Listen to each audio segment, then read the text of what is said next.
Hello everyone. So today we are going to study that is fructose useful in parenteral nutrition. Like हम सुनते हैं काफ़ी बार कि glucose की ड्रिप चढ़ाई है देन, और हम ये तो नहीं सुनते कि फ्रक्टोज की ड्रिप चढ़ा दो. So we are going to try to understand the biochemical basis behind it, क्योंकि ऐसा तो है नहीं कि fructose can not enter the means fructose is also मतलब कि एक फीडर पाथवे का मॉलिक्यूल है फॉर ग्लाइकोलाइसिस. ये हम आगे समझेंगे कि कैसे एंड वाई की मेनली कि हम ग्लूकोज ड्रिप्स क्यों सुनते हैं इंस्टेड ऑफ फ्रक्टोज ड्रिप्स. ठीक, तो सबसे पहले let's start with our first pathway that is glycolysis. Generally हुआ ये कि glucose got converted into glucose 6 phosphate, this got converted into fructose 6 phosphate, and then further this fructose 6 phosphate converts to fructose 1,6 bisphosphate. and इसमें ऐसा है कि these are pretty much reactions जो अभी तक सबने सुने होंगे. the first reaction, the second reaction and the third reaction. ये first reaction is catalyzed by hexokinase or glucokinase in liver cells.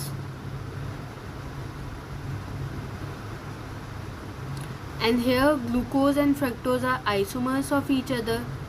तो phosphohexose isomerase as इस स्टेप में आइसोमराइजेशन हो रही है. And here third step an important regulatory step of glycolysis, क्योंकि जो इसका एंजाइम है ये दैट इज़ PFK फ्रक्टोकाइनेज. ये जो PFK है it has a various number of allosteric modulators जो इस पर इफ़ेक्ट करते हैं. And at the same time it is under the control of covalent modulation also by hormones like insulin and glucagon. अब इसका क्या मीनिंग है एलोस्टेरिक कोवलेंट मॉड्यूलेशन, सबसे पहले हम इसके बारे में थोड़ा सा देखते हैं. सो बेसिकली हुआ ये कि allosteric the word allosteric means कि site other then the active site other than active site. तो बेसिकली कुछ सब्सटेंसेस जो एंजाइम में अदर देन द एक्टिव साइट पे जाके अटैच होते हैं and bring a special change in their conformation, जिससे कि आगे एंजाइम की activity effects either it gets positively influence और नेगेटिवली इन्फ्लुएंस. ठीक, and the active site is the place जहाँ पे एंजाइम सबस्ट्रेट कॉम्प्लेक्स बनता है. And allosteric means site other then. तो देखते हैं कि हमें पता है कि ग्लाइकोलाइसिस या इनफैक्ट कोई भी cycle in the body is affected by energy status of cell, and this energy status of cell is told to us by things like the level of ATP, AMP, or a better marker would be their ratio, the ratio of ATP by AMP or by AMP by ATP. अब ATP means the abundance of ATP means कि cell में energy है, it's the energy currency of cell, means ATP की value ज़्यादा तो indicates high energy status, and presence of more AMP indicates low energy status.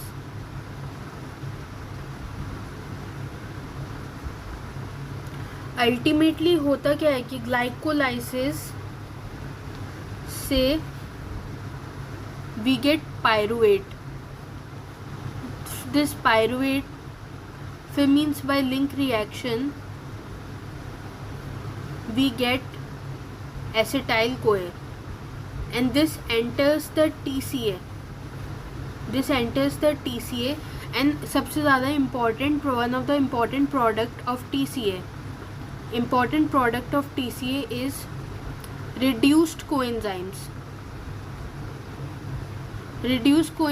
like FADH2 and NADH2 which have the capability कि वो ETC में जाए, and by oxidative phosphorylation we get ATP। और ये glycolysis में there was this, यहाँ पे हम बात करें, there was this step glucose 6 phosphate, fructose 6 phosphate, fructose 1,6 bisphosphate and so on, फिर पायरुवेट बना था। Like glycolysis is a 10 step process. हम ऊपर वाले मीन्स बेसिकली दिस PF के स्टेप की बात करने वाले, because that will help us understand कि why this and not any other, why this and not fructose is used in parenteral nutrition. So basically हुआ ये कि this glycolysis promotes ATP formation एक तरीके से। इफ़ अगर सेल का energy status कम है, इट मीन्स कि we need ATP, need of energy, we need this entire process to go through so that our end product is ATP। तो होएगा ऐसे कि जो PFK है, the PFK, this will be stimulated by AMP. This PFK will be stimulated by AMP and it will be inhibited by ATP. So means high energy status means PFK inhibit, glycolysis inhibit, and low energy status का indicator AMP, it promotes the phosphofructokinase। Basically हमने 2 allosteric modulators के बारे में पढ़ लिया। अब आगे देखिए कि TCA में होता क्या है कि दिस एसिटाइल कोए फॉर्म हुआ था bye link reaction, and this TCA is also called tricarboxylic acid cycle, citric acid cycle and the Krebs cycle. तो बेसिकली सिट्रिक एसिड साइकिल क्यों? क्योंकि सिट्रिक एसिड फॉर्म हो रहा है इट्स प्रोडक्ट। तो होता ऐसा है कि acetyl CoA, the 2 carbon compounds, in its first step condenses with oxaloacetate, the 4 carbon compound, to form citrate or citric acid. And what happens is this citric acid also further is a negative modulator of PFK।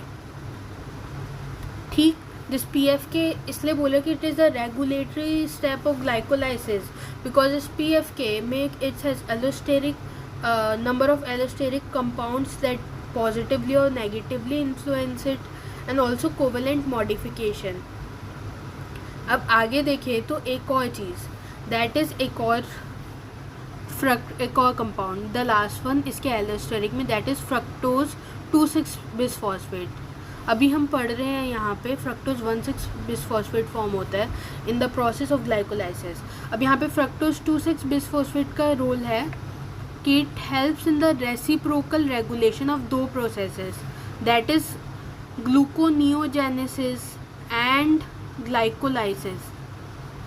And this this important word अपने मन में डाल लीजिए regarding this 2 cycles, that is reciprocal regulation. इनका होता है reciprocal regulation. Reciprocal regulation means कि एक इफ़ ग्लूकोनियोजेनेसिस बढ़ रही है तो glycolysis will inhibit, and if glycolysis inhibit हो रही है तो ग्लूकोनियोजेनेसिस बढ़ेगा। And gluconeogenesis is the process जिसमें means other substrates like amino acids, propionyl CoA and glucogenic amino acids and fatty acids, ये एंटर करते हैं ग्लूकोनियोजेनेसिस के पाथवे में टू फॉर्म ग्लूकोज। ठीक,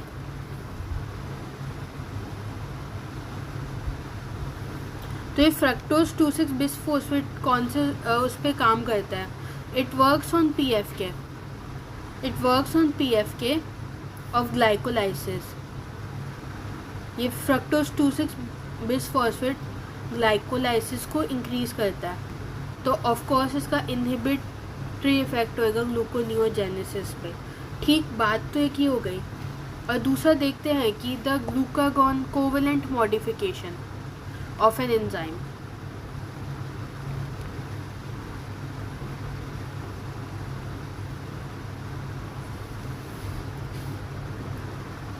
कोवेलेंट मॉडिफिकेशन ऑफ एंजाइम मतलब it's by dephosphorylation और phosphorylation. अब now let us study about दो हार्मोन हमें पता है, that is glucagon and insulin. Okay, let's see glucagon, insulin. The very common thing about regarding this, अगर किसी को कुछ भी नहीं आता उसे पता है कि insulin is hypoglycemic and the glucagon is hyperglycemic. तो होगा ये कि हाइपरग्लाइसीमिया, हाइपरग्लाइसीमिक उसे कॉज करना है, उसे ग्लूकोज की कॉन्सेंट्रेशन बढ़ानी है, तो ये ग्लूकोनियोजेनेसिस को प्रमोट करेगा। ग्लूकोनियोजेनेसिस को प्रमोट करेगा तो इट विल नेगेटिवली की ग्लाइकोलाइसिस, एंड इंसुलिन का अपोजिट इफेक्ट है, it will be like gluconeogenesis inhibit and glycolysis stimulate. अब इतना हमें समझ आ रहा है, और इसका रीज़न मीन्स दोबारा क्योंकि ग्लूकोनियोजेनेसिस में ग्लूकोजेनिक अमीनो एसिड्स होंगे, there will be fatty acids, propionyl CoA and such substances जो जाकर ग्लूकोज का फॉर्मेशन करेंगे, तो ग्लूकोज लेवल बढ़ाएंगे। और अब glucagon actually what this glucagon does is कि ये सेल में CAMP cyclic AMP level increase and this induces phosphorylation and insulin works by reducing the cyclic AMP level intracellularly and causes dephosphorylation। तो एक तरीके से ग्लाइकोलाइसिस का enzyme था PFK। हम कह सकते हैं कि this PFK will be active in the dephosphorylated form, that is by insulin, and this glucagon which will phosphorylate, which does the work of phosphorylation, तो phosphorylated form में the PFK will be inhibited। तो एक तरह से it is giving us कि मतलब अब हमने पढ़ लिया the covalent modification of PFK and the allosteric modulation of PFK। कि ये PFK इम्पॉर्टेंट क्यों है, क्योंकि एक रेगुलेटरी स्टेप है। और फ्रक्टोज से क्या रिलेशन, वो हम अभी पढ़ेंगे कि फ्रक्टोज का क्या रिलेशन है इससे। अब इसमें बड़ा सा क्वेश्चन कि फ्रक्टोज पेरेंटरल न्यूट्रिशन, इतनी बड़ी मतलब लाइक क्यों ये सब डिस्कस किया in the detail, it will make sense, trust me, it will make sense.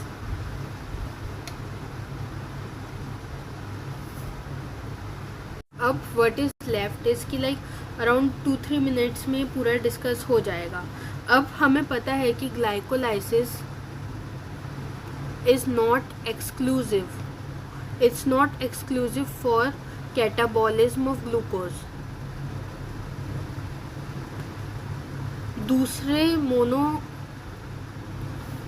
दूसरे मोनोसैकेराइड्स,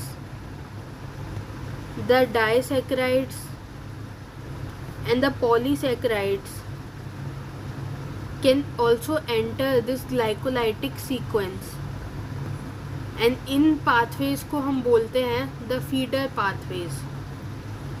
अब feeder pathway, हमें यहाँ पे feeder pathways just means wording clear हो गया, हमें यहाँ पे मतलब क्या है कि हमें फ्रक्टोज के feeder pathway से मतलब है। अब जनरली होता ये है कि the metabolism of fructose is simpler then the metabolism of glucose। metabolism fructose और ग्लूकोज में से था simpler, the metabolism of fructose was simpler. तो लोगों को ऐसा लगता था कि फ्रक्टोज ही चढ़ा दे, it would be more beneficial, but पता चला कि it turned out to be hazardous actually. देखते हैं कि वाई इट वॉज हैजार्डस। तो हुआ ये कि द स्टेप ये जो है, it's like fructose gets converted to fructose 1-phosphate by the enzyme fructokinase,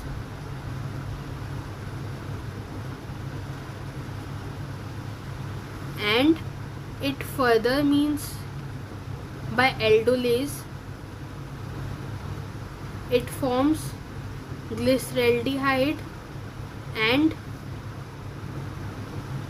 phosphoglyceraldehyde forms phosphoglyceraldehyde and dihydroxyacetone phosphate।